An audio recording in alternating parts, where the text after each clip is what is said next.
वफा वॉइस के प्यारे नाजरीन सामीन अस्सलाम वालेकुम। प्यारे दोस्तों, आज हम तारीख के औराक की गहराइयों में जाकर ये जानने की कोशिश करेंगे कि आया इमाम हुसैन रज़ी अल्लाह अन्हु वाकई हुर बिन रबाही से मिले थे। तो आइए जानते हैं।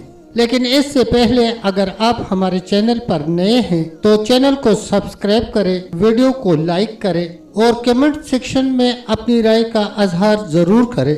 हजरत इमाम हुसैन रज़ी अल्लाह अन्हु के सफर के बारे में सबसे अहम सवालात में से एक ये है कि क्या वाकई उनका सामना हुर बिन रबाही से हुआ था। ये एक ऐसा सवाल है जिसने मुअर्रिखीन के दरमियान शदीद बहस और उलझन को जन्म दिया है। उनकी मुलाकात की दास्तान मुख्तलिफ हवालों से बहुत मुख्तलिफ होती है। कुछ का दावा है कि हुर एक वफादार साथी था जिसने हजरत इमाम हुसैन रज़ी अल्लाह अन्हु को धोखा दिया, जबकि दूसरे उसे एक अजीम जंगजू के तौर पर पेश करते हैं जो आखिर तक इमाम हुसैन रज़ी अल्लाह अन्हु के साथ खड़ा रहा। हजरत इमाम हुसैन रज़ी अल्लाह अन्हु की रवानगी की खबर पाकर इब्न जियाद ने हुर इब्न रबाही को 1000 लश्कर देकर हजरत इमाम हुसैन रज़ी अल्लाह अन्हु को घेर कर कूफा में लाने के वास्ते आगे भेज दिया। हजरत इमाम हुसैन रज़ी अल्लाह अन्हु ने जब लश्कर को देखा तो एक शख्स को मालूम करने के लिए आगे भेजा कि ये कैसा लश्कर है। इतने में हुर इब्न रबाही खुद इमाम हुसैन रज़ी अल्लाह अन्हु के सामने आ गया और कहने लगा, मुझे इब्न जियाद ने आपको घेर कर कूफा में ले जाने के लिए भेजा है। हजरत इमाम हुसैन रज़ी अल्लाह अन्हु ने उस लश्कर में खुतबा पढ़कर फरमाया कि ए लोगो, मेरा इरादा इधर आने का न था, मगर पे दर पे तुम्हारे खत पहुँचे, कासिद आए कि जल्द आओ तो मैं आ गया। अब अगर तुम अपने वादे पर कायम हो तो मैं तुम्हारे शहर चलूं, वरना वापस चला जाऊं।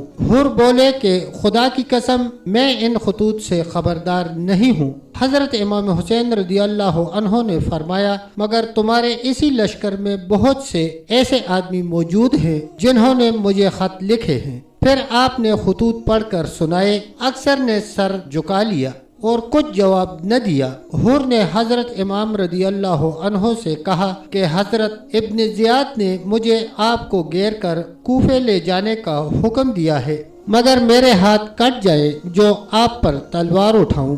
चूंकि मुखालिफ मेरे साथ हैं, इसलिए मसलहत यह है कि मैं आपके हमरा रहूं। रात को आप मस्तूरात का बहाना करके मुझसे अलहदा उतर जाएं और जब लश्कर वाले सो जाएं तो आप जिस तरफ चाहें चले जाएं।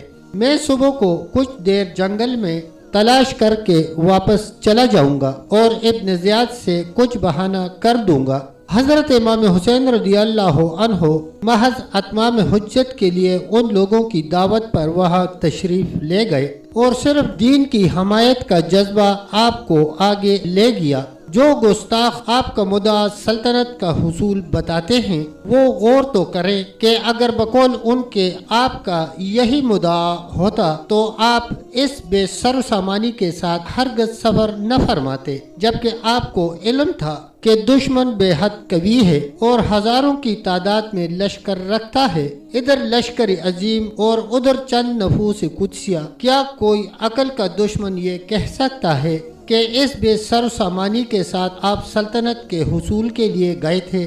हरगज नहीं, बल्कि आपको मैदान में सिर्फ दीन का जज्बा लेकर गया था। वीडियो देखने का बहुत शुक्रिया। इस मौजू पर आपके क्या ख्यालात हैं? झेल में तबसरों में अपनी बसीरत और नुक्ता नज़र से ज़रूर आगाह करें। और अगर आप करबला की तारीख के बारे में मज़ीद जानने में दिलचस्पी रखते हैं तो करबला के 5 भूले हुए हीरोज़ के बारे में हमारी वीडियोज़ ज़रूर देखें। उम्मीद है आप उसे खोना नहीं चाहेंगे। तब तक के लिए इतना ही। मिलते हैं वीडियो के अगले हिस्से के साथ। तब तक के लिए अल्लाह हाफिज, अल्लाह निगहबान।